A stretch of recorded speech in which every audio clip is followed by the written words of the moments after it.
I'm the founder of a company called GRAMMA'S, which is my business established in 1987, named in loving memory of my grandmother, which specializes in the manufacture of traditional herbal foods, and also the founder of the Joining Hands in Health, a campaign to encourage everyone back to a more natural way of life and to take personal responsibility for their health. I was born as a severely premature baby with a life expectancy of only 1 month. And although doctors gave up on me, my grandmother's strong faith, intuition, and tender loving care enabled me to survive against the odds. Now, in those days, women were taught all the skills, what you call, of life. Hence, you had to learn about various traditional remedies, which was good for health. Due to the fact that at the time of starting the business, I was a single parent with two young daughters, no form of business training, experience, qualifications, and lo and behold, I decided to manufacture my grandma's herbal pepper sauces, which has now become famous, and within 3 months personally negotiated them into Harrods and Fortnum & Masons, within 6 months into all the department stores around the country, and within 2 years within the 7 top supermarket chains, making it the biggest national distribution and a feat never achieved before by any single small business owner. For the 2000 Millennium History Archives, I was voted one of the 100 greatest and most influential Black people in British history. In 2007, I was delighted to be informed that I have been honored by the Queen with the MBE for my services to the British food industry.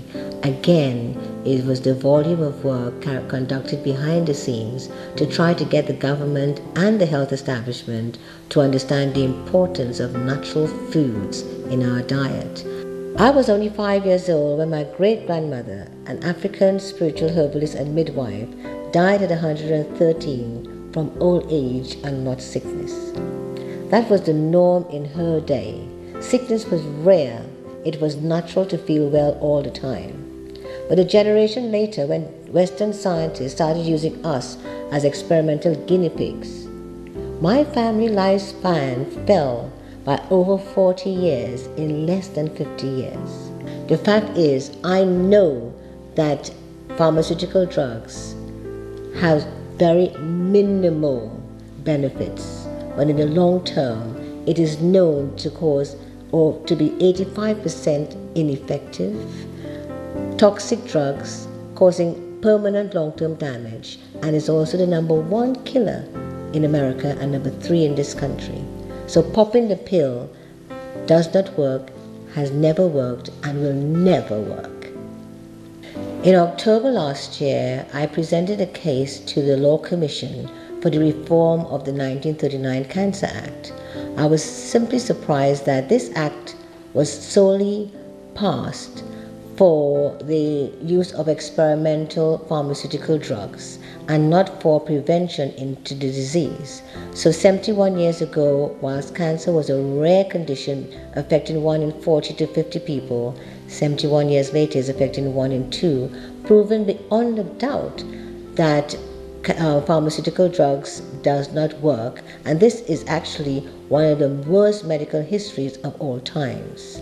Although I speak about the pharmaceutical industry, I am not against anyone or even the industry. What I'm against is people not being given the information so that they can take responsibility for their own lives by making an informed choice. Last year, through my campaign, Joining Hands in Health, I started a nationwide petition called The Nation Speaks, No, Not in My Name, primarily to raise consumer awareness and public awareness of the detrimental impact of the European Food Supplements Directive, which is actually threatening traditional herbal remedies, natural foods, and health supplements. The EU Food Supplement Directives will be fully implemented on the 30th of April, which means thousands of natural beneficial foods, supplements, health products, which has been proven safe, effective, and non-toxic for centuries and still commonly used today to combat serious illnesses as well as to maintain health, will be banned from the stores, as well as those traditional cultural foods and remedies from countries outside the EU, such as the Caribbean, Asia, Africa, and others, will also be banned from entering the UK and European markets. At the moment, the campaign is gathering momentum, and in just a few months we have already got over 100,000 signatures. As of this month, as this is D-Day, we and a massive collection of supported networkers are taking a stand throughout the country to really maximize public awareness to try to obtain 35 million UK signatures, which will then be presented to the government to opt out and present it as the people's mandate for change. I am looking forward to taking this campaign to the government and see that our human rights are re-established and reclaimed. The campaign is moving from strength to strength, and people are actually mobilizing and moving it forward on my behalf, on everyone's behalf. The beauty of this campaign is that in order to save my life, we all have to save each other.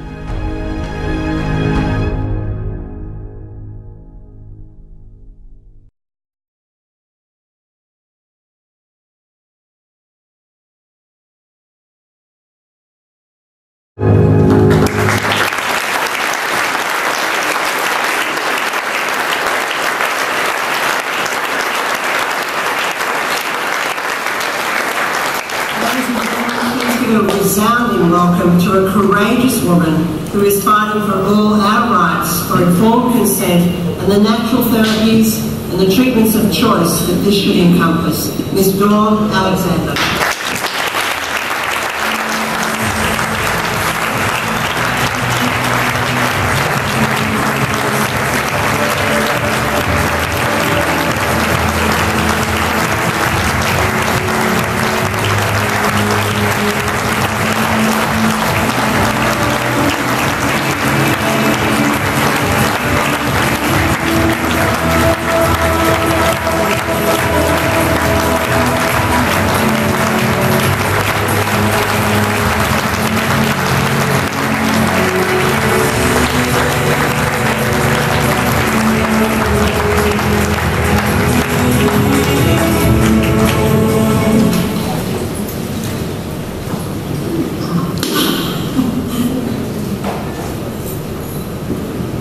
Good evening, ladies and gentlemen.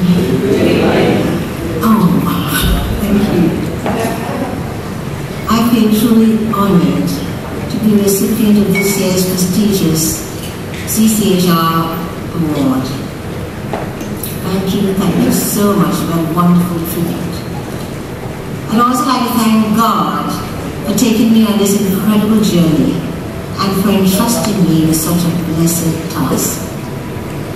My devoted daughters, who don't even like to be called out, because without their total commitment, dedication, and hard work, I most certainly would not have reached this far, this fast.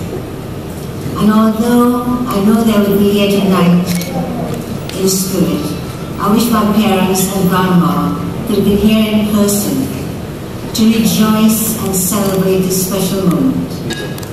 So I can also give a huge thank you to them for nurturing this fragile child into the strong woman I've become today.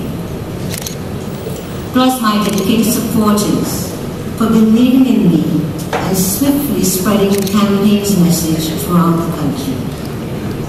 My petition, The Nation Speaks, No, Not in My Name, is about loving, respecting, and valuing life, and aims to honor Mother Earth, preserve nature in its original form, safeguard indigenous herbs, traditional remedies, and natural foods, educate that nature provides our best food and medicine for long-term sustainable health, protect our human rights and freedom of choice, and maintain the rich cultural heritage of the world.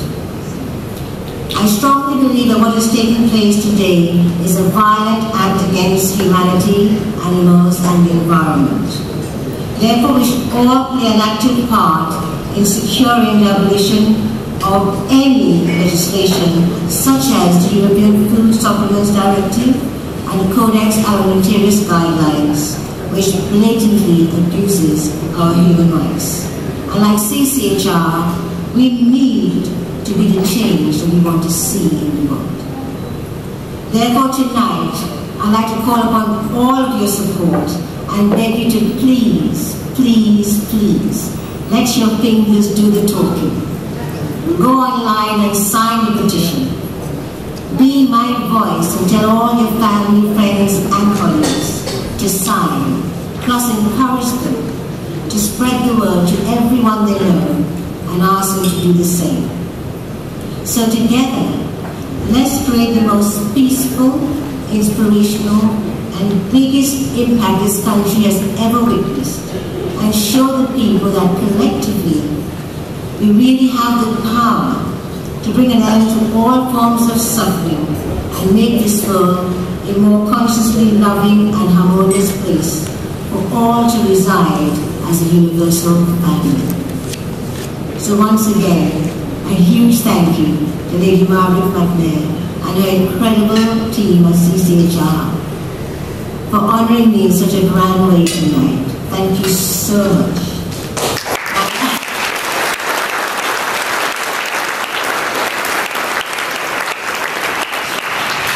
My love to you all, and may God continue to bless and keep you well. Thank you.